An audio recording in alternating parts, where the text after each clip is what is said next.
Just make sure we on here. You're exposing me, man. This shit crazy. You're making me jealous with this blunt too. I'm on probation, so I'm too stupid to smoke.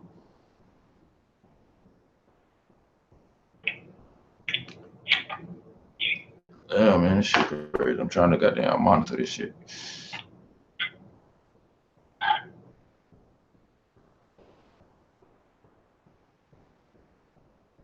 I just want to be absolutely sure that this shit is like broadcasted. I know, but I want to know. Like, they can't goddamn give me a goddamn monitor.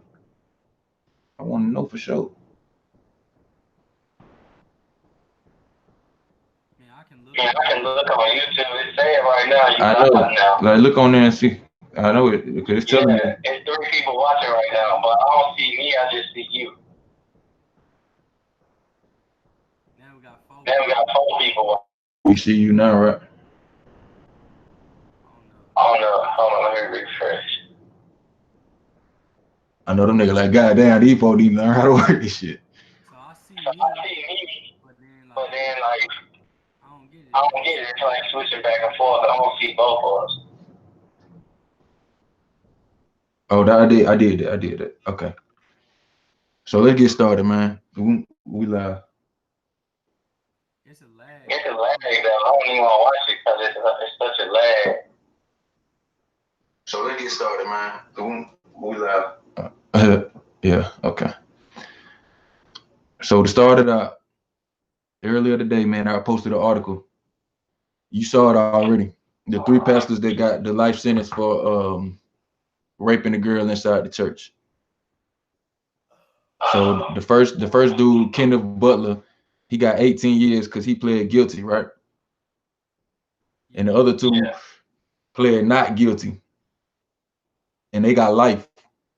So what they were doing, like it's a girl. She was like 13 or whatever. She was in foster care, and the pastor took her into his home and his family, and then he started like passing off to his other pastor friends to basically molest her and have sex with her, and to the point where they even went to the church and had a threesome with this underage girl inside the church. Now they got life in prison, and they wives and his stepdaughter helped cover it up, and they got locked up too, right? But the question, what I wanted to do this video for, was to say, where is God in times like this, and why does God let little girls get raped in his house and not do a goddamn thing about it?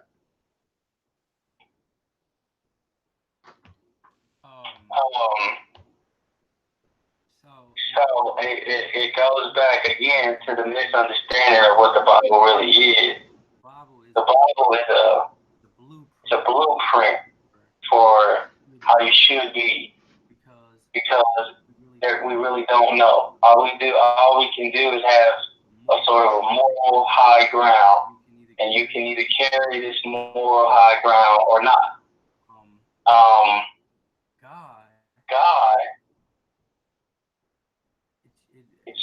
at least according to the Bible, it's just sent a moral standard to earth through people, and whether these people hold these standards or not is the case.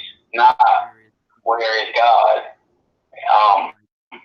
Like he was just. But I asked that question because, like, if you believe in God, which I'm assuming that you do, then that means you, especially the God of the Bible, that means you believe in a God that intervenes. So he was intervening all through the Bible days and doing all these miracles and stuff. So why doesn't he intervene in 2019 when we need him now? Or why didn't he intervene during slavery and all that stuff? But just more specifically in this particular case where you got people committing heinous acts inside the church, why doesn't God just, smite him with his fist, as they say he'll do?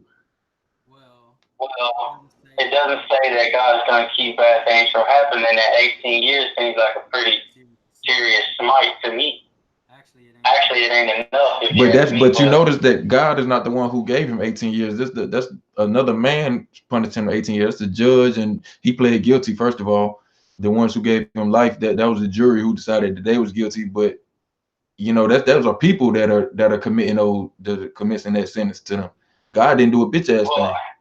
So what we've talked about this before, that at the end of the day, it's really God that's the people. So you don't believe in God? I believe that there is a creator. So you believe in the deistic God, which means a God that created the universe and then basically just kind of let it go, and then doesn't do anything after that. Is that what you're saying? No, I think that I'm all over the place with it. But at the end of the day, we have John. The book of John says, "Follow the truth and the spirit." The truth is the senses that we have, and the theories that are based off of these senses become our foundation of knowledge or science, right? Once we get past those five senses, we don't have a science for the things that can't be seen. So it becomes this. The next thing is spirit. What is right and what is wrong? What is morally sound? What is noble? What is pure? And then there's the sort of a selfishness, greed. What is like when you only care about building your empire as opposed to a greater good. At least that's the theories of the Bible, is that you should take into account these greater goods. For every time something bad happens, it seems like you like to trend this as, oh well, these people are Christians, so they're false. Why is God doing this? Or this is all God's fault. But I think what I see is just even more prophecy coming out of the Bible, because Revelation specifically talks about how these churches are all flawed and broken, and then it explains why. Those gentlemen, well, I don't know if I would like call them gentlemen, but they definitely weren't practicing anything that you learned in the Bible. And then to go back to your question of intervention, everything happens for a reason. Those kids unfortunately act as some sort of a sacrifice and an example. As far as what that example is, I don't know. But it shows how people are and what people are capable of, and why having a moral high ground is so important. So again, I ask, where is God? Where is the creator in times like this? Or so if I was to take what you were saying and paraphrase it, basically it's up to us, and God just made us, and we supposed to know right from wrong based on our understanding of what it is, and that living right helps us get it benefits us. But where is the creator God when the negative things happen? Or does that God intervene like it says in the Bible? Because you refer to the Bible to explain your case. So I'm saying, like, if we go back to the Bible, let's I'm gonna pull it up. Like if we go to Deuteronomy, and we listen to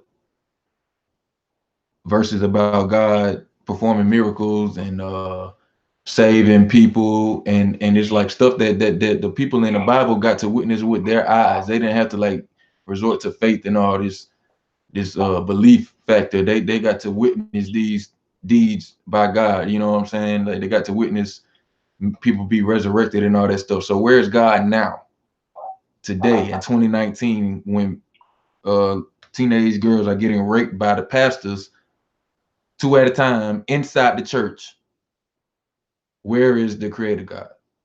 Or I mean, or does like is that something that the creator God would intervene on?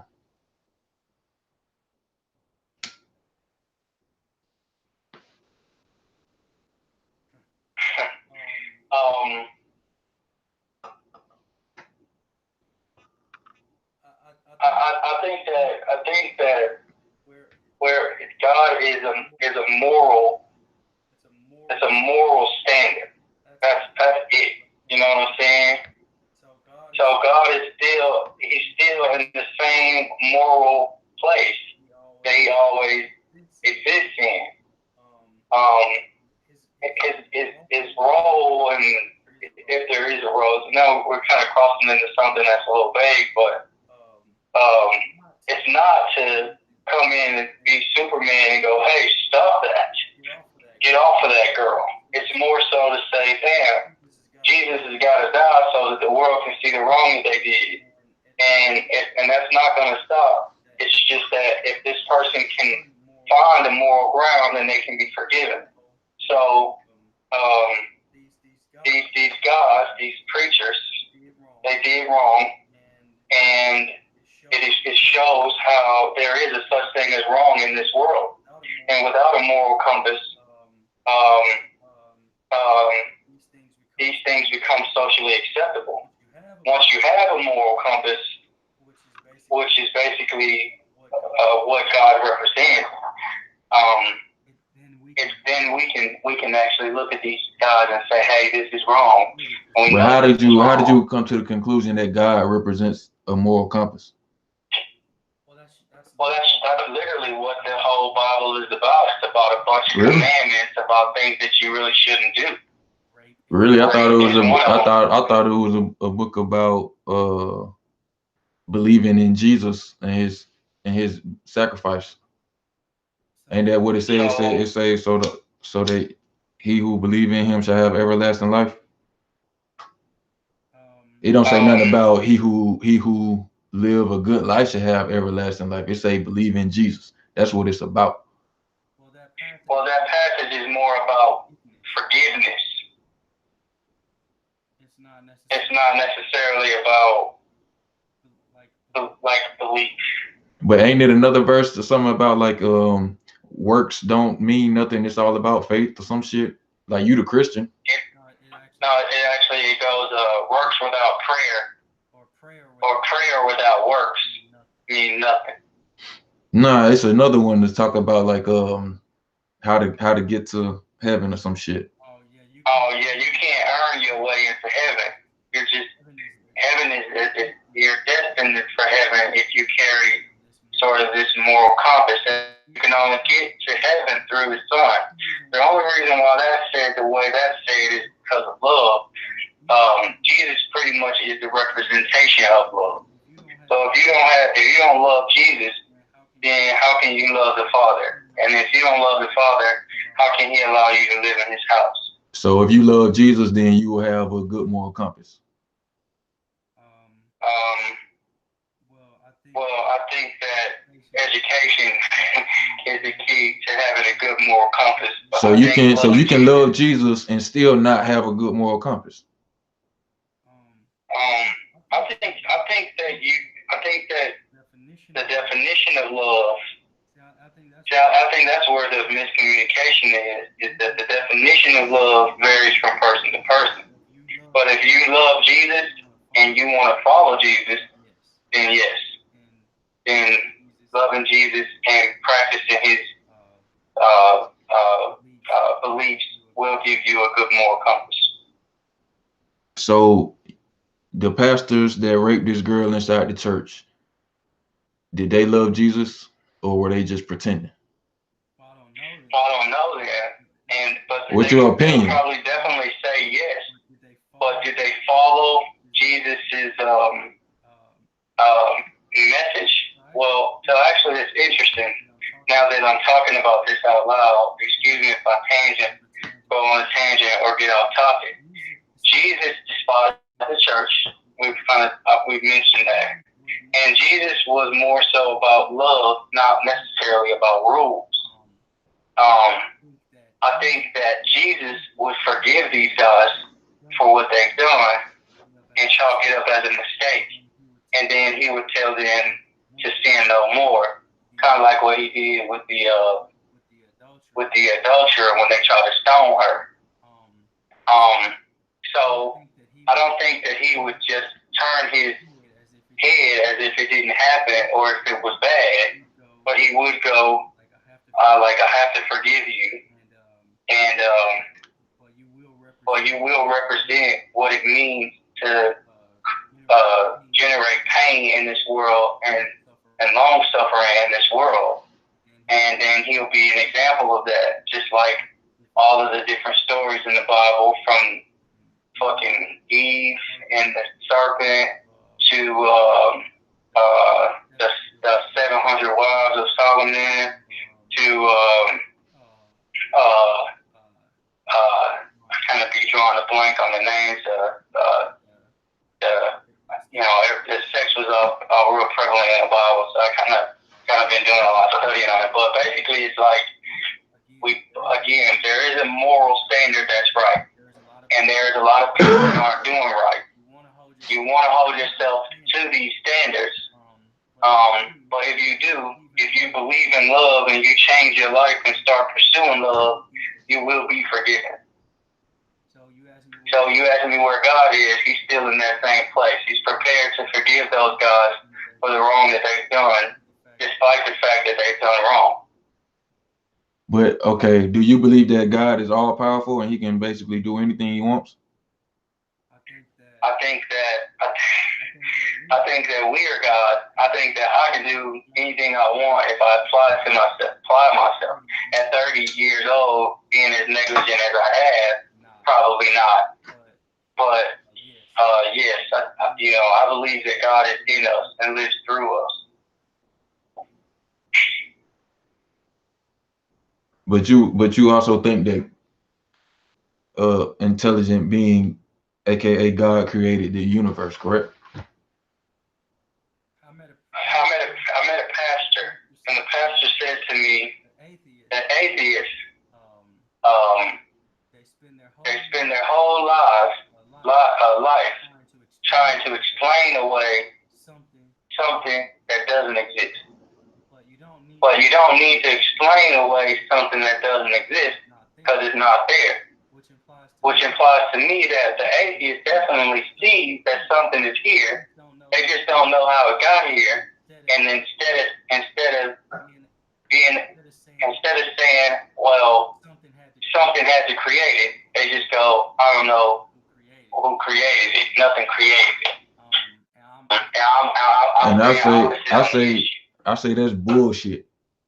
Because first of all, the atheist doesn't try to explain anything. The atheist is answering the question. That's literally what atheist means, not theist. It's the theist is the one who's trying to explain it, and the theist is the one who says not only are they trying to explain it, but they have an explanation, and the explanation is God. And not only is it God, it's a specific God, not the Muslim God, not the Buddhist God, but the Christian God or whatever God that they believe in.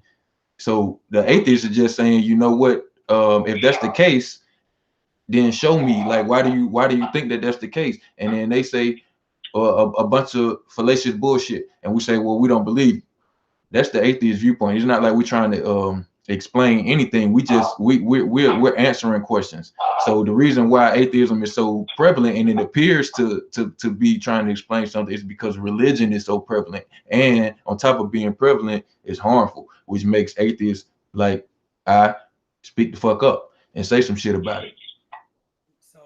So again, it goes. I can't help but reiterate: religion is broken and flawed. Jesus wasn't a fan of religion.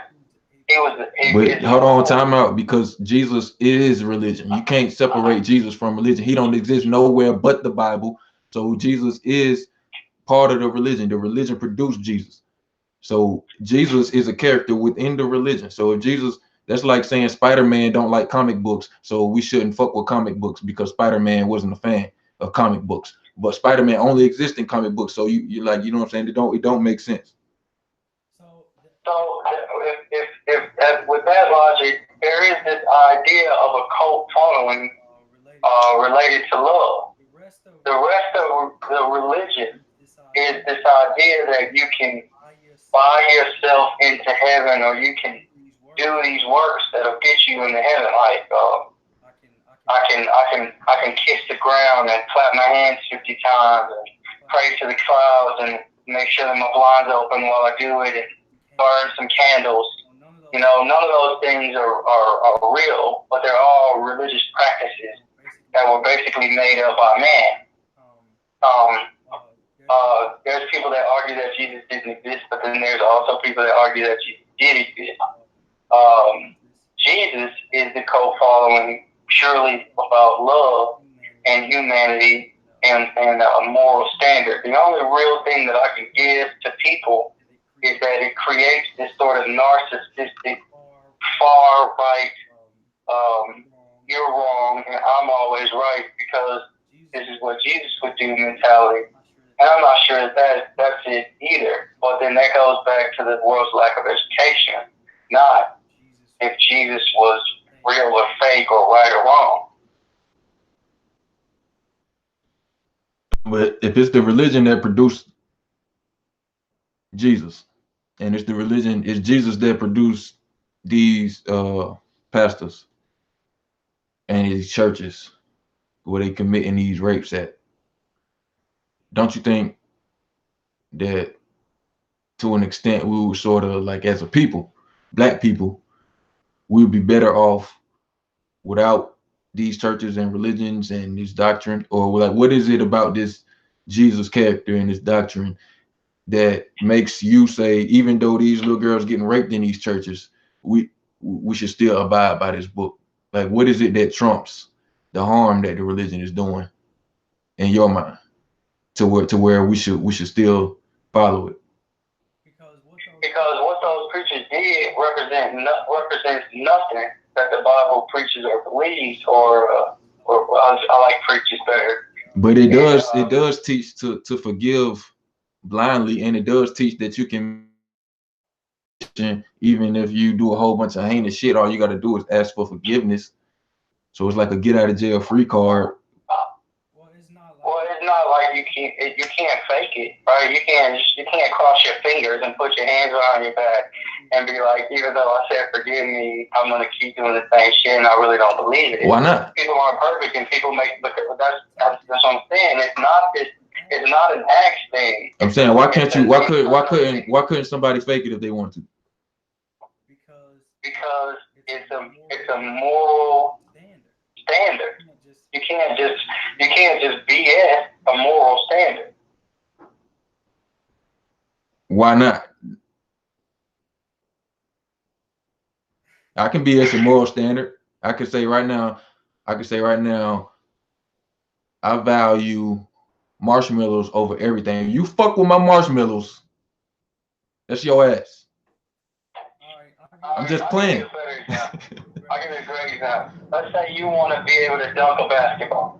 And the way that what it takes to be able to dunk a basketball, boys, y'all are late for bed, by the way. What it takes, no. What it takes to win, what it takes to be great as a basketball player, or I'm sorry, I got off track. So let's say that you want to dunk a basketball, and the standard required to dunk a basketball is to practice every day jumping. And your morals is that I'm going to wake up every day and I'm going to practice jumping. You can't say, well, I'm just going to pretend like I'm going to practice jumping and then expect to dunk a basketball. You have to hold yourself accountable to this high standard. So I mean, no. I would have to slightly disagree with you, because while I understand what you're saying, some things in this world are not intuitive. They're counterintuitive.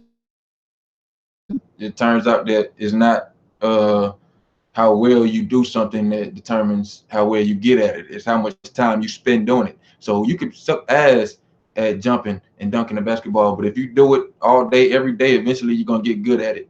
You know what I'm saying? Some people get good at it faster than others, but it's the repetition. But the key word in that is all day, every day, and there is a standard that must exist. But I'm saying you can fake it all day, every day. You know what I'm saying? You worked a regular job before, like a 9-to-5 job, where I'm sure you didn't like it, and you probably told yourself, you know what, fuck this shit, I'm just gonna do whatever. But like in your mind, you find yourself back working regular because like it's not part of you to just bullshit your way through it. You know what I'm saying? So it's like even if you try to bullshit, eventually you're gonna get good at it if you just keep doing it long enough.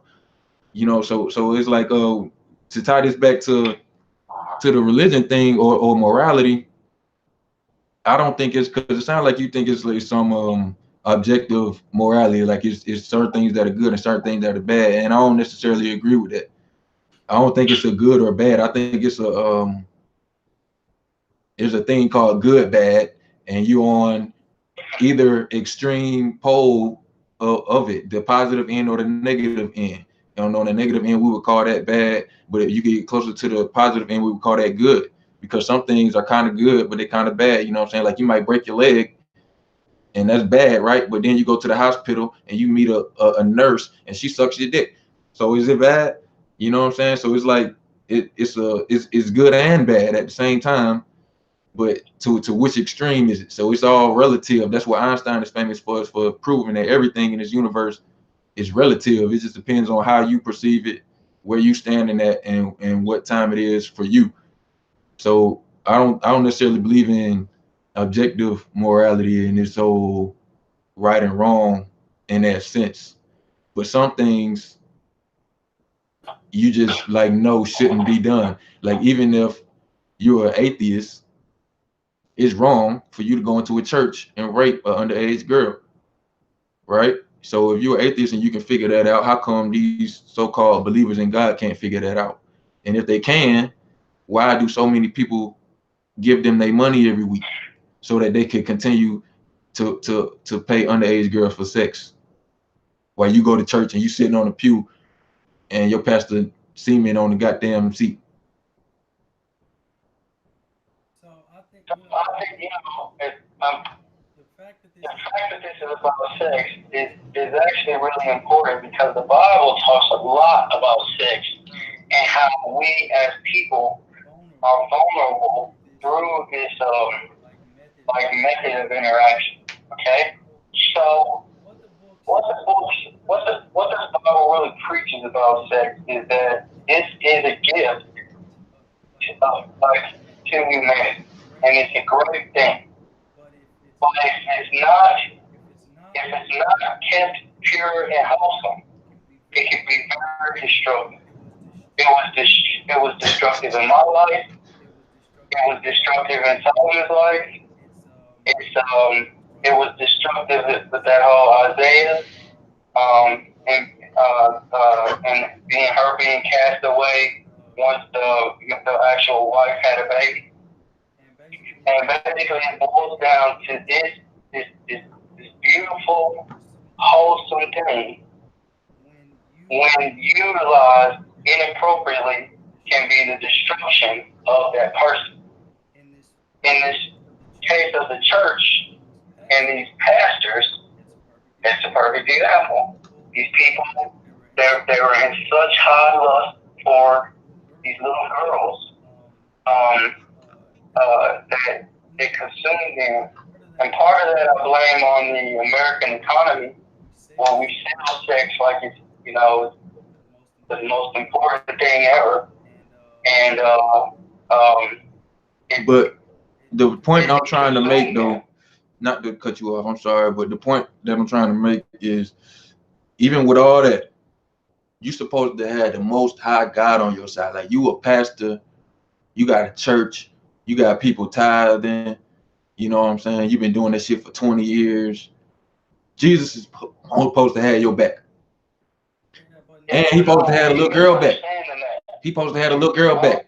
But he don't intervene. Nobody intervenes. There's no divine intervention That's what that means. That means God doing shit. But there's no divine intervention to say, hey, pastor, slow your roll. And there's no divine intervention to whip the little girl from up out of her turmoil while she getting raped inside of the church.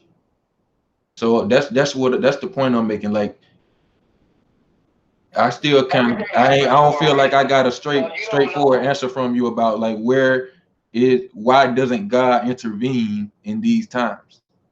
You don't know that God's not intervening. That could have been an intervention. You know, he'll never do. Oh, so she deserved to get raped. You saying that was God's plan? No, I'm just saying that everything happens for a reason, and this girl getting raped could be a genuine reflection on what is it really, what is the church really? You know, who is really representing God? Are these people just in it for the money? Is this Yes. some sort of what are those things called? Those old alcohol things, those alcohol bars when alcohol was illegal. What are those things called? Speakeasy. Speakeasy. It's just some cover up speakeasy where people are collecting this money, and maybe this church is getting exposed. Maybe the church as a whole is being exposed, which again, Revelations was all about. Yeah, Revelations also said that dead people was gonna walk the earth. You believe that too? Say what? I said Revelations also said that dead people will walk the earth. Do you also believe that is true? I mean, fucking go on YouTube, you see all these idiot ass people define dead. Dead. Brain and heart no longer functioning. Non-responsive. Cold to the touch. Stiff. So if you're talking about the literal, this person has no human function, then no, I can't imagine that being the case. But it's a whole lot of empty brain, cold-hearted people on this earth. So, all right, so how do you know when the Bible is being truthful and when it's not, or when it's being literal and when it's just talking in parable? How do you distinguish the two? You don't. You just, like I said, we all have a moral standard, a compass, and a conscience and a spirit that says that's right, that's bullshit. Like if I no, we don't. No, we don't. Because if that's the case, it'd be some consensus. If that's the case, it wouldn't be all these different denominations of Christians. It wouldn't be all these different religions if we just intuitively knew. You know what I'm saying? Like, they go back to what I was talking with the old man about. Like, if a baby can come out of the womb knowing how to suck a titty, then you don't have to teach it. Then we should, if God made us, we should come out the womb knowing God's word and knowing his will. But we don't. We have to get taught the alleged God's word. So it's like that. Well, how come there's no consensus if it's so ingrained in us? I think there is, bro. The fact that I don't go around doing drive-bys and robbing people and stealing their money all day, every day. Well, you don't, but you know somebody. I bet you know somebody who do. I don't know nobody that just does that just to do that. You ain't never not once in your life knew somebody who would just, like, for no reason just murder somebody. Somebody who would just, like, throw the fuck off. And if that was the case, if there was somebody like that, we would consider that person mentally challenged or mentally unstable, or need to be put in some sort of a psych ward. And the only reason why we know that is because we have a spirit that suggests that. So how come we don't do that with people who believe in imaginary creatures as adults? Well, I mean, everybody's got the right to an opinion. I've seen this comment, kind of reading this thread as we were talking, and nobody gives me my free will. I have free will. That's not a man thing. That's a God thing. I'm put on this big ball of bacteria with a free will to do as I choose. And if I want to believe in a magical fairy tale, then I have the right to do that. Nobody else can take that away from me. So you don't see the harm in having, like, a belief that's false? Well, I I'm not saying that that's the case. I think that I'm not saying that that's the case for you either. I'm just saying if it was the case for Johnny Appleseed, if he believed something that wasn't true, let's say Johnny Appleseed believed that he had a green dragon in his garage that could grant wishes, right? Okay. And you went to Johnny Appleseed's house and he said, "Yo, nigga, I got a green dragon in the garage. That motherfucker grant wishes and all that." And you was like, "Word, can I get a wish?" And he was like, "Bet." And y'all went to the garage and you was like, "Nigga, ain't no green dragon in here." And he was like, "Oh, well, you can't see him like that. You feel him in your heart, and he's within you."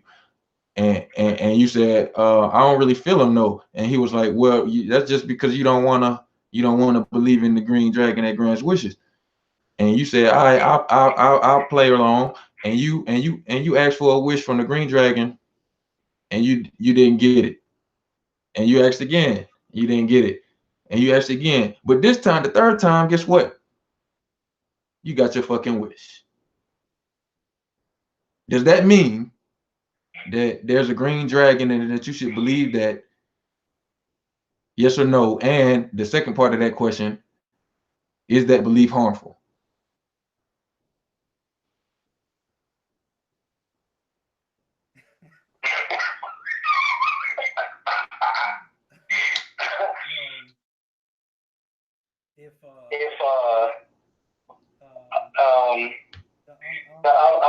This is a hard question, bro, because this isn't something that's ever really happened. There's no. What do you mean? It's not hard. It's not hard at all, bro. Bro, it's not hard at all. You need to hear it again. There's no green dragon in somebody's garage granting 3 wishes or me a wish. Sure it is. You don't believe in the green dragon? Everybody knows the green dragon. Come on. No. I think you had a bad experience. I think you had a bad experience with dragons, and for some reason you closed off your mind to the green dragon. You just don't want to accept the green dragon because you believe in the blue dragon, the evil blue dragon. I think that's what you just want to worship the blue dragon and not pay homage to the green dragon who created you. Sound familiar? No, bro. It sounds like you're playing policy with dragon. Nigga, all right, look, check this out. Replace green dragon with God and replace blue dragon with the devil. All right, so the thing is again, there is no God hanging out in the garage granting wishes. There is a moral compass that represents God. You are God. I am God. We are God. But how come the book don't say that? The book does say that. It also says that dead people are gonna walk the earth. That's what I'm saying. How do you differentiate between what's bullshit and what's real shit? Because you said the dead people was bullshit, and now you saying the part about ye are gods is real shit. And I'm saying, how can you tell the difference if it's coming from the same source? So find me the scripture where it says dead people are gonna walk the earth. Because all right, give me a second. Give me a second, bro. Because I'm not a Christian, so I don't know the Bible like that. But it's on the internet, so I'll find it. I'll look it up too. Because I feel like this is probably a Revelation thing that just talks about no the Revelation. No. It's in one of the Gospels, bro.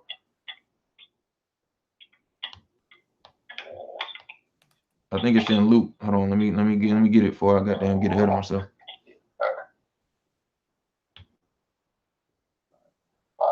Okay, it's in Matthew.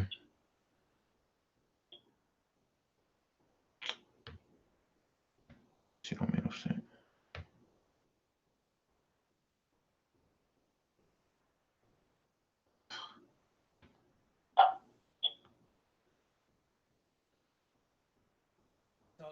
So why you look at it? Yeah. I'll tell you that. I think that there is a coldness, right? There's the idea that when if you shoot something in the heart and brain, it's not there anymore. Like there is no spirit, there is no consciousness. That person is simply just recycled matter at that point. But to me, when you're dead, is when you've gone cold in your heart. When you can walk through with a gun and just wipe out hundreds and hundreds and hundreds and hundreds and hundreds of people just because and do that with no soul. You know, it's funny. Yeah, man, but you know what? That's not what the book says, man. And that sounds real poetic. But you can only deal with what the book gives you, because see what you're doing now is you adding to the shit. And that's what you have to do in order for it to make sense. Because if you don't add to it, it don't make sense. But I got it though. I'm gonna read the verse for you, and you tell me if you still feel the same way. What's the verse? What's the verse? I want the verse too. It's when you just read the verse, you take the message out of context, and there's usually a whole chapter revolving. You right. But it's Matthew 27:51. You heard me? Yep. All right, Matthew 27:51. And behold, the earth shook, and the rocks were split, and the tombs were opened, and many bodies of the saints who had fallen asleep were raised. And coming out of the tombs after his resurrection, they entered the holy city and appeared to many.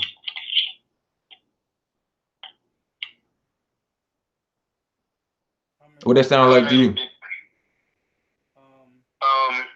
Hold on. So all I see on my screen is just 51. Let me get in my Bible app out.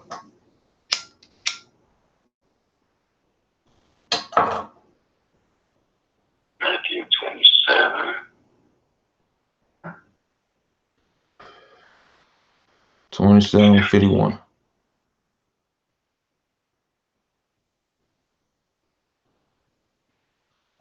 All right. So this specific story is about the death of Jesus. We'll start at 45. From noon until in the afternoon, darkness came over all the land. About 3 in the afternoon, Jesus cried out in a loud voice, Eli, Eli, which is basically, my God. And then he said, Lama Bectini, or whatever. Why have you forsaken me? I don't know if you remember, but he prayed to God. To your story, he prayed to God and was like, I don't want to do this. Are you sure this is what you want me to do? And basically God was like, yeah. When he was schizo. Standing there heard this, they say he's calling Elijah. Immediately one of them ran and got a sponge. He filled it with wine vinegar, put it on the staff, and offered it to Jesus to drink. Rest said, now leave him alone. Let's see if Elijah comes to save him. When Jesus had cried out again in a loud voice, he gave up his spirit. At that moment, the curtain of the temple was torn in two from top to bottom. The earth shook, the rocks split, the tombs broke open. The bodies of many holy people who had died were raised to life. They came out of the tombs after Jesus' resurrection and went into the holy city and appeared to many people. When the centurion and those with him who were guarding Jesus saw the earthquake and all that had happened, they were terrified and exclaimed, surely he was the Son of God. So I think at least how I'm interpreting this, and I'll see what you're saying, is that we kind of interpret this stuff in our own way. When he rose, the dead rose with him. Yeah. That's it. And you believe that happened? Why not? I don't think that really matters much in the grand scheme of moral compass. Regardless of whether I believe it or not, the fact that they killed him just because they were hating on him, because he wasn't a self-righteous, judgmental dude that had some hidden agenda, that's what matters, not the fact that he rose up in the sky and people went with him. It matters because if you believe it, then fine, we'll just go from there. But if you don't believe it, then it creates an issue. It means that there's lies in the Bible. Now, I don't believe it. The reason why I don't believe it is because I don't think the dead people get back up and walk around. And if they did, I think that somebody would have wrote about it in history, not just in the Bible. It would have been like, top story of the times, like, yo, that time those dead people got back up, right? But nobody ever wrote about it. So I don't believe that it happened. So that means there is lies in the Bible coming from my perspective. But in your perspective, if you do believe that it happened, then I would have to ask you why. Is it just because you read it in the Bible? It's I find myself like overlooking the issue, because if I had some potato salad on my table and I got it from Kroger's, I don't know if a high school girl made it, or if a senior citizen made it. I just know that it got made, and now I got some potato salad sitting on my table. At the end of the day, I wasn't there, you wasn't there, so we could never know, speculating on whether it's true or not. And all you can do is do this based on your senses, your 5 senses that you know of, and your X amount of years that you've been on this earth. You don't know that it happened, and you don't know that it didn't happen. You just know based on the little information that you have as a 5 senses experience and entity that it can't happen. So I'm with you on most of that, but if we don't know if it happened or not, and all we got to go on is our 5 senses, then can't we just skip the Bible altogether and just go straight to our 5 senses? Like, why do we need the Bible? Because our 5 senses can become very cold and cynical, and we can end up being dead, soulless people. So, science is a very who made the Bible though? Was the Bible not created by man? Or was the Bible created by God? The Bible was created by me. I'm saying that, I mean, if the Bible is created by a man with 5 senses, and we can't trust our 5 senses, then we can't trust the Bible. It's not that we can't trust our 5 senses. The Bible basically says that there's more beyond what we understand, and we should carry out moral compass in addition to these senses. Like, don't rape fucking little girls.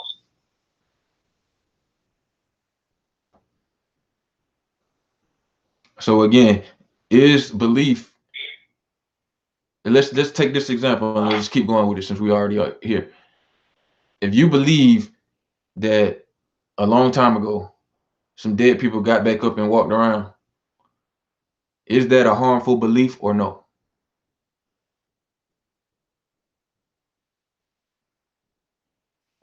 I'll turn that around back to you and go, what's so bad about believing that some dead people got up and walked around? I'll tell you why.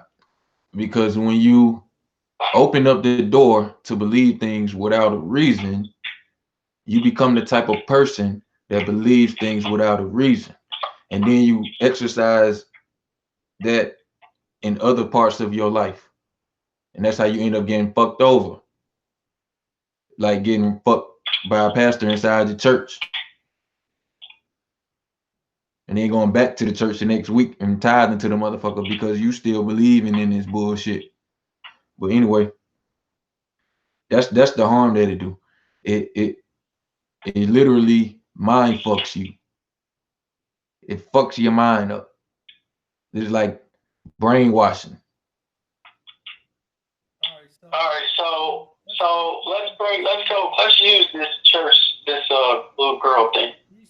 These preachers went to some sort of theology school, which more than likely happened at some sort of university, and have been trained to preach theology, right? And they studied the different theologies that exist, and they decided that Christianity was most appropriate. This girl didn't go to this guy because she didn't believe in nothing. She believed in his credentials. And it turns out that he didn't uphold these beliefs. So if she wasn't just blindly following something like a sheep, she trusted the credentials of basically all the people around her. And this guy just didn't have, I don't even really know if there's no such thing as a right or wrong, or good or bad, then why do we agree that it's disgusting for this pastor to rape these girls or these this girl, however it played out.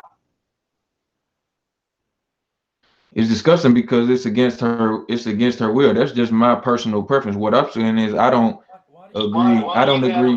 Why do you have a personal preference? Because I just do. But that's what I'm saying though. That's what I'm saying though. We make it up. Like what's right to me is right to me. What's wrong to me is wrong to me. That moral compass that you have is a spirit that you have. All the Bible says is to take into account that spirit, because there is a difference between right or wrong. I don't know what you mean when you say spirit. So I don't know, like you're gonna have to use a different word. You can call it a conscious. You can call it what is it? Meditation. You can call it knowledge. What I'm saying is, I don't think it's an unobjective wrong way to do it, because check this out. It's like if you say that rape is objectively wrong, right? I could say 99.999% of the time rape is wrong, but I can think of a scenario where rape is not wrong. So there is no objective wrong about it. You know what I'm saying? Like, if you want to hear the scenario, just in case you was wondering, like imagine if I heard it I forget who it is. One of them comedians said this shit. But a caveman that doesn't have any language, how are they going to reproduce? You know what I'm saying? Like he either gonna just hope that this girl goes along with it, or he's gonna couple upside the head and keep the species going. You know what I'm saying?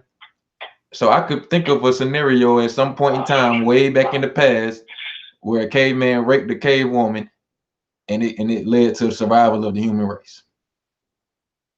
Is that wrong?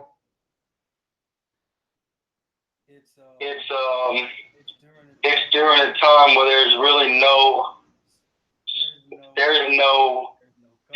government, there is no language, there is no culture, there is no nothing. There's just literally two species opposite of each other that can't communicate, and a God that has a moral standard of prospering or progressing the planet. I mean, I guess you could argue that there's some sort of like he made an executive decision. So it's not objectively wrong. That's what I'm saying. Though it's not always wrong. You know what I'm saying? It's not so black and white. It's a gray area there. But that gray area is 0.01%. I mean, outside it don't matter. It's there. Rape is wrong. It don't matter. It's there. I give you a less easy example. There's a train, and there's a body tied on the train tracks, and you are standing next to the train tracks, and you can flip the switch. If you flip the switch, the train will derail and it will save the man.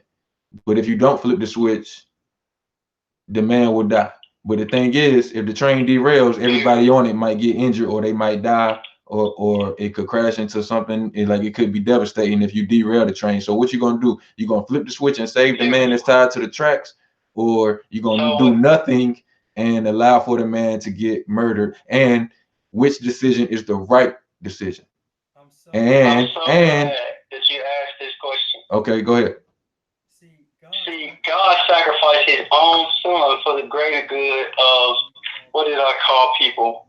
A bunch of uneducated sheep. He said, I'm gonna sacrifice my gold, this pure, beautiful soul that's never done anything wrong, so that you can live and do stupid shit for the rest of your life. So the answer to that question is that it's better for one to be sacrificed for all than it is for all to be sacrificed for one. All right, so let me make it. Hold on, time out. Let me make it a bit more tricky for you. What if the man on the tracks is your son? Well, the man on the tracks was God's son. No, your son. I'm not God. Oh, now you're not God. Okay. Well, I am a I don't have to feel compelled to put my son on the track for the greater good of everybody else. But rather, no. I'm not saying put your son on tracks. I'm saying you discovered your son on the tracks, tied up. Right. You couldn't untie him. Right. I would want my son to be untied. If he didn't, suffering is a part of life. So you would do nothing and allow your son to get run over by the train rather than derail the train to save your son's life. I'm not saying that, but I do think that I would do everything in my power to try to make sure that my son's life got saved. But I wouldn't want, if there was 10 little girls and some if there was 10 little girls and some grandmas and a bunch of beautiful families on this train, and it was my son on that train track, and there was nothing I could do to stop it, I would cry to the end of my days. But I don't think that I would have it in me to kill millions of people or hundreds of people or whatever for my own selfish sake of, my son. I would wanna, but I don't think I could. So, and at the end of the day, I know that I would be sad, but I know that at the end of my life, I could be proud in knowing that, like, a lot of people's lives were able to be continued because my son that's cool. Understood the sacrifice. That's cool. I mean, I can't, like I said, I don't believe in objectively right or wrong, so I can't tell you if that's the right or wrong decision. I don't think that there is a right or wrong answer to that question. But what I'm saying is, you're absolutely right, Chris. What I'm saying, hold on. I think the whole point is in the Bible is that at the end of the day, there's so much that we can't see that there are answers to, and it just simply says to use your best good judgment in these situations. And you have an innate IQ that says, all right, if I suck on this remote control, I'm not going to get milk out of it. But if I suck on this titty, it's coming, and I know. So what? When you make that decision about the man on the tracks, if he was your son or not, when you think about what should you do, what role does God play in it? Or the Bible? How come you don't go to the Bible? How come the Bible doesn't tell you what to do in those situations? Like, plainly. Or God? I think it does. Where say that at? We just read that shit, dude. He put his own son on the line for the greater good of humanity. So that every time that you sin, you're not condemned straight to death. Every time a woman commits adultery, she's not stoned with a rock. And the only reason why that's the case is because God sent his only son as a sacrifice so that you can be forgiven because you're not perfect. So Jesus paid the price for us to have salvation, basically.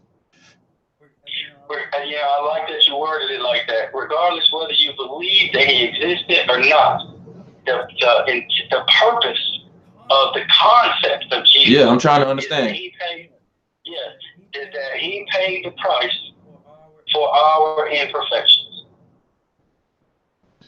He paid the price for our imperfections. So when you pay a price for something, somebody gets paid. So if God is the one that's paying, using Jesus as the currency for our salvation,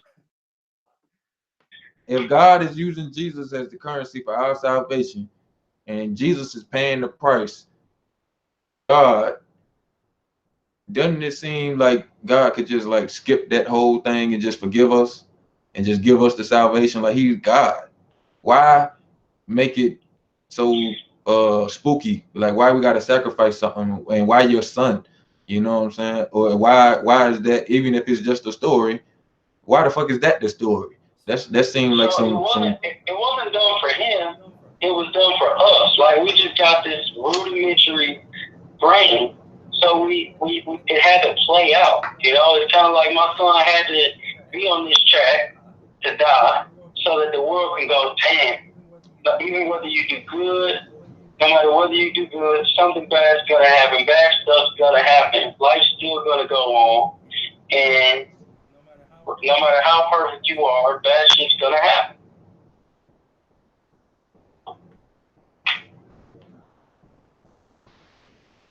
So what does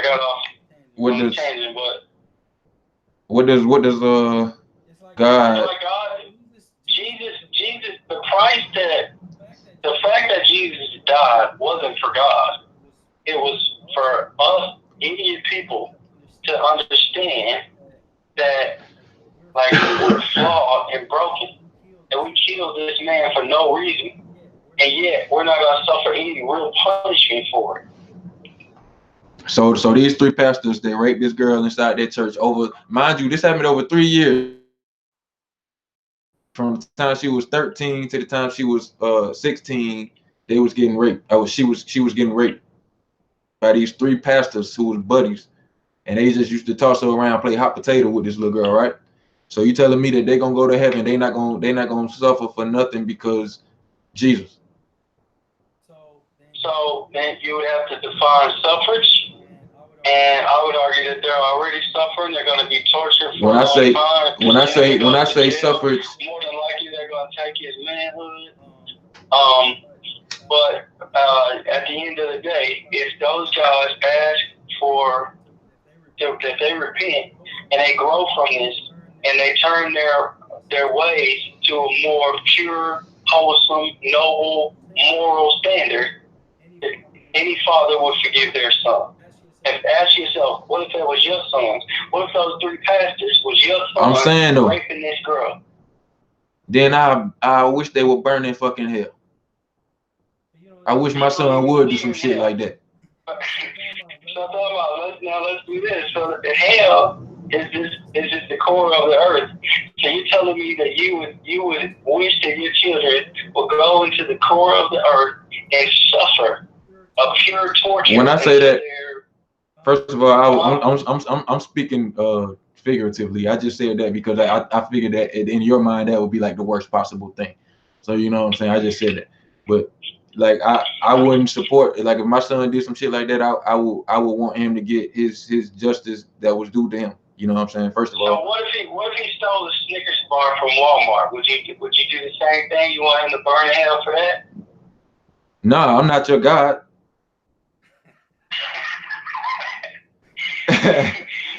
Yeah.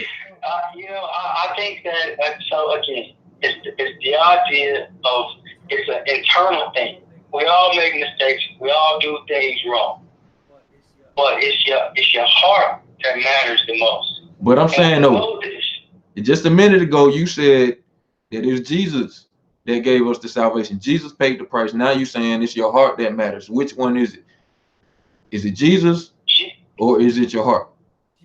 Jesus was a physical representation of suffering, so that we can understand suffering, and we can understand that there was a pure, innocent thing that died just because we misunderstood.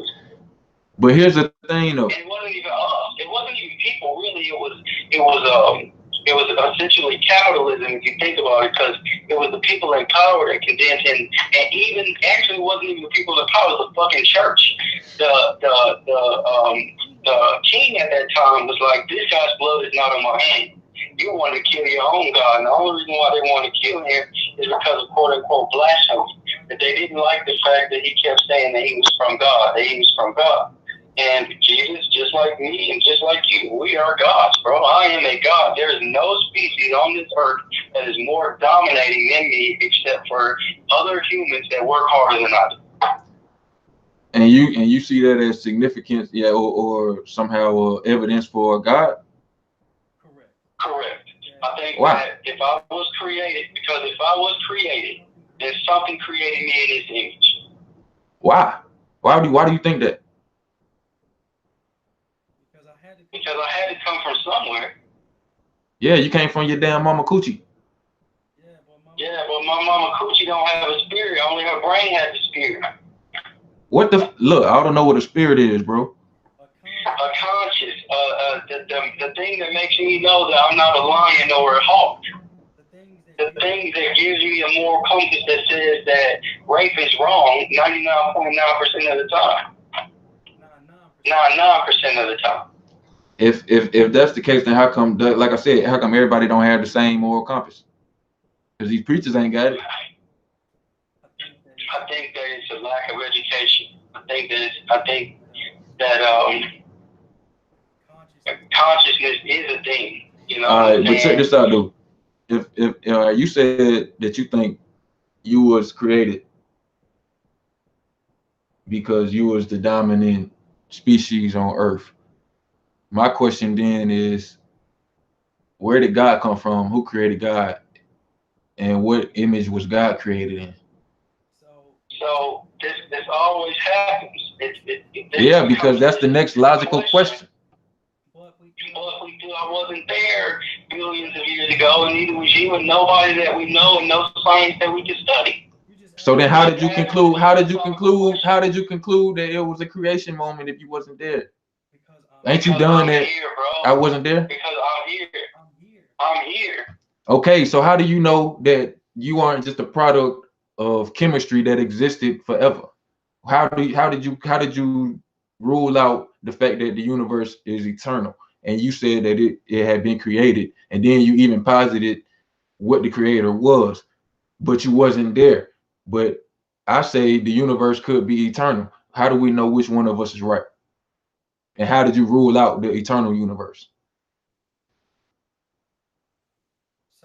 So this is a weird question, just because I know where you're going with this. We kind of talked about this before.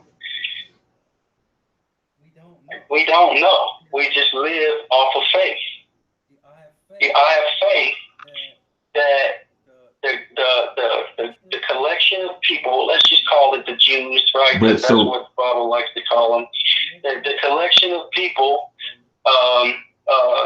has given me a moral compass, and part of that moral compass is that there has to be a creator. You know, if for no other reason, the pure dynamics of one of those pine cones, right? It's so perfect and structurally sound that it can't just be a fucking accident. Sure it can. It's not just some eternal thing going nonstop. Yeah, even if that's the case, the only thing that survives is the strong. And again, if I'm strong, why wouldn't I be, a perfect example of a God? Have you ever heard of something called the argument from incredulence, or argument from incredulity? I have not. It's basically, when it's a fallacy, it means it's something that is something that will always basically lead to something that's not true. So basically, when you say that X is true because I can't see a reason I can't find another explanation, so I'm just gonna say X is true, and that's a fallacy, because I could say the green dragon did it. The green dragon farted, and when the green dragon farts, out comes matter, and that's where the universe came from. So how we know who's right? How do we know which one of us is right, though? I say the green dragon farted and created the universe. You say God done it. How do we tell who's right? Or do you care? I think, I appreciate what you're saying, but I think that I want to phrase it a little different, just because, like, what you're really doing and what I'm really doing is it's not that we're both making assumptions. You're making zero assumptions. You're just saying, I don't know anything here, but then somehow you still continue to go, having no real basis to go forward. Me, I don't know from here, but yet I create what you call it a thing, right? I create this sort of mantra standard in my head, and then I move forward in faith. You just move forward unconsciously with no real logic or reason or science, and just go, this is You know, no, because I don't know. I would disagree. I would say I'm using sound judgment and reason and logic in determining what I should do and how I move, and you're just blindly following what goat herders said you should do 2,000 years ago. I disagree. I think that what you just So who's right? That's what I'm saying. How do we determine who's right? That's what I want to know. Like if we disagree, how do we find out which one of us is right? Chris, what oh shit, man. You said you said that there was a point where we knew, and then there was a point where we didn't know. I'm making up some fallacy in my head, and then I'm moving forward based on this fallacy or pseudo sheeple science, whatever you call it. You're saying you don't know, but then you start using judgment from today, right? Pretty much. So and you don't see the problem with that? Yeah. No. You're saying I am blind and I am going to walk.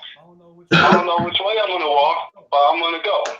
I'm saying I am blind, but some people older than me, some people that have been rich, some people that has been poor, some people that has seen a lot, says this is the direction that we should go, and you should go this way.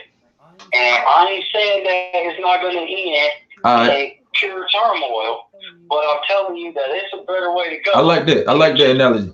But let's say this. Let's check this out. Because if we use that analogy and we apply it correctly, that means that some people we all can't see, but some people are following the elders and they get into the place they want to go, and some people are following the elders and they not getting to the place they want to go, and some people are doing what I'm doing and feeling their way around and they getting to where they want to go, and some people feeling their way around and they not getting to where they want to go. So I'm saying if both methods lead us to some make it and some don't, then why bother listening to the people in this analogy? You know what I'm saying? Why bother listening to the old folks if we ain't got to, and we gonna have the same chances of making it on our own?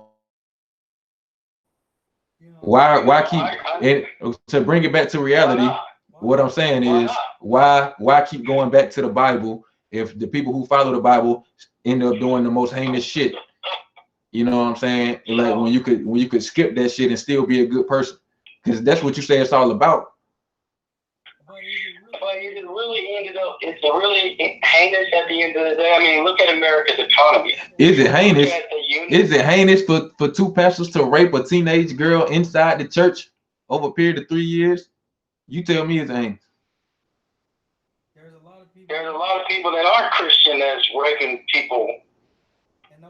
And those gentlemen are practicing what's being That's taught what I'm saying. Bible. If it's people that's not Christian that's doing it, and it's people that's Christian that's doing it, then what's the point of the Christianity shit?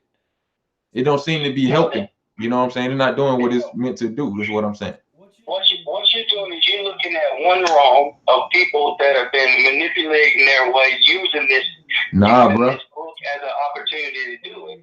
But you're neglecting and ignoring the things that have come about it that have been great. You know, look at America's economy. No, let's look at what's great about this religion. Let's look at the fact that you ride through the hood and you see nothing but drugs and poor people walking around, and you look at the church and the pastor driving a fucking Rolls Royce and got a helicopter on the top of his house. They literally siphoning money out the community, bro. So what good are you talking about? What good is this religion doing? Like, tell me literally what you think the good that the religion is doing is, because I think it ain't doing nothing but a bunch of bullshit and giving people a whole bunch of feel good emotions, but it ain't producing it. I think there's a lot of people on this earth that's preying on the weakness of the uneducated, and that is no different from the church. And I'll say it again: Jesus and the followers of Jesus don't really love the church. The church is this cult-like, ritualistic kind of a place that isn't teaching love, really, but rather it's really. So where did you learn about Jesus then? Where you learn about Jesus at? Where you get the Bible from? From like basically my family, my relatives. Where they get it from? Look, man. Come on, bro. You know where I'm going. Where they get it from? I know where you're going, bro. The Bible. I'm telling you, the Bible condemns almost every single church except for one church. I'm just not good enough with the Bible to tell you which one of these churches is legit. But these people, that's again goes. I'll tell you which one is legit, bro. It goes back to sex. Sex is a good thing for humanity, but it can be abused. A good church is a good thing for humanity, but it can be abused. Most of the people that have these churches are nothing but money-hungry snakes that are abusing the weak and robbing them. And when you go back to the black communities, these poor communities, remember, we came out of a slave culture that's unread, a sheeple culture that just gets behind these white people because we didn't have a choice. And we follow on these people, and we've been getting robbed and robbed and robbed. But when you actually read these books, the only argument that I can ever give you is that this book kind of turns you into a docile person. However, the more and more I think about that, the more I realize that it's more of just a moral compass. You don't have to follow it if you feel like it's not right in your heart. That's where Jesus was. Jesus was so noble and pure that if you slapped him, he wouldn't slap you back. No. That's what you consider noble and pure. Think about it, bro. Like really ask yourself. That's what you consider. When we grew up in the hood, did we respect niggas that turn the other cheek? Come on, bro. Come on, bro. I was in the position where I could have killed this dude, man. I could have killed the guy for spitting in my face. I bet you didn't do it because you didn't want to go to jail, not because of Jesus. No, I didn't kill that dude because just like me, his mama wasn't in his life. His daddy wasn't in his life. And he was raised by a street gang culture. He had no fucking clue what he was doing. All he knew is that my light shined so bright that he was insecure. He was insecure because all the bitches loved me. Because everybody knew Atlanta. Because everybody wanted to hang out with me. Even though I wasn't that great at basketball. Even though I wasn't the most athletic. Even though I wasn't the most handsome. I still had everybody, wanting to be with me and under my light. He could not standing under my light, despite the fact he was better than me at everything except music. He was never better than me.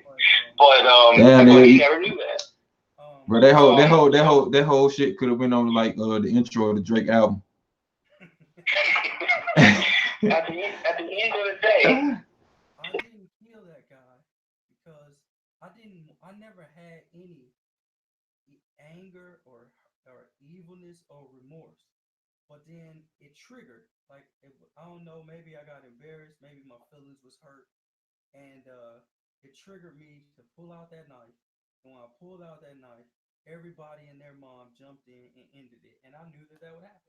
I literally was like, I don't want to kill this guy, but I know that if I, at the very least, made this fight end, it's gonna end, and I made it in.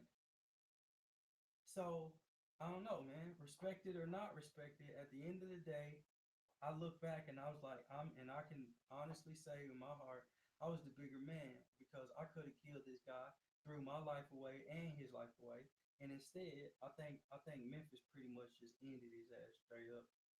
I don't know what happened to him. I ain't heard from him. And every time I try to talk to anybody about it, they get real cold and quiet because Memphis is just one of those kind of places.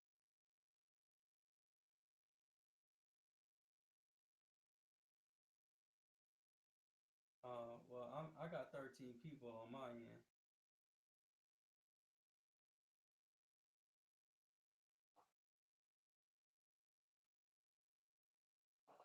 Hold on. Let me turn my mic. Oh no, it just froze. Oh no, hold on. Let me turn my speaker on.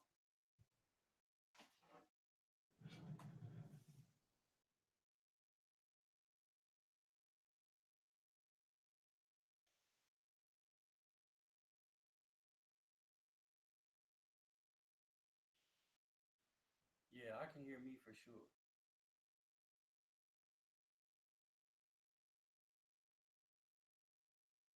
Like I'm watching me on your screen.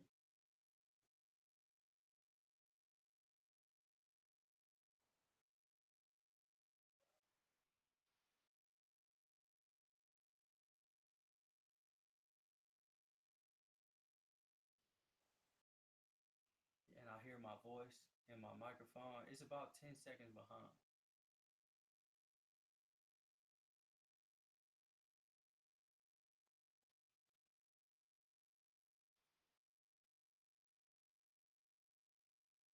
And you got this shit locked on me.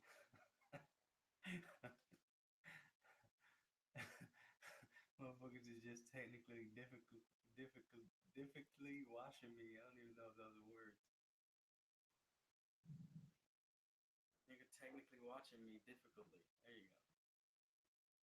Alright, let me turn my radio. Okay.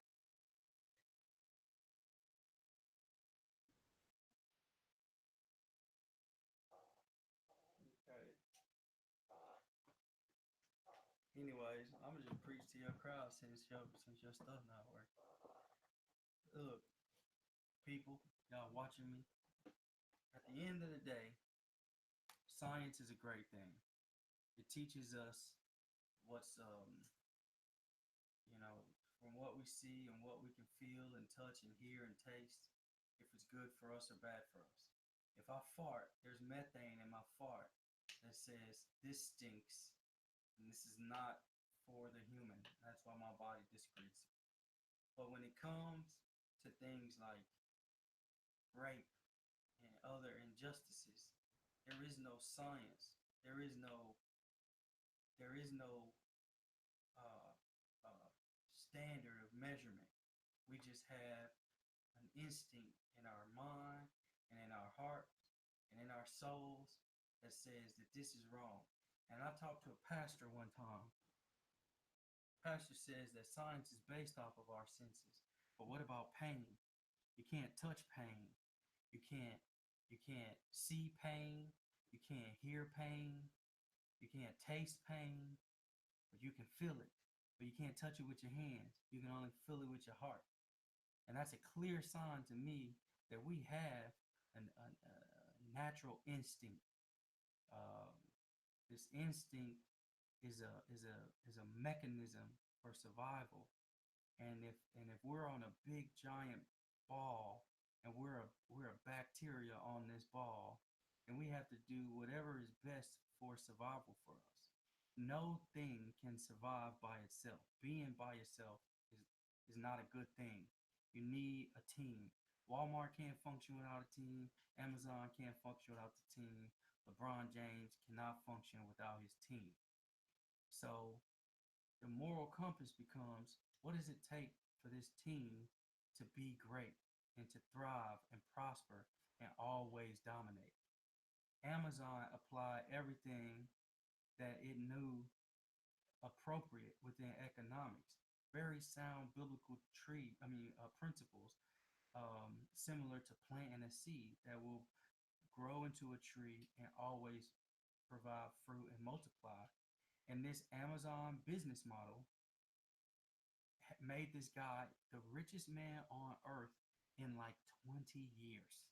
He surpassed Warren Buffett, who thought he had the formula and has been going around using his best good judgment, kind of like Kweli Kush mentioned, in the dark, feeling around, trying to get himself off.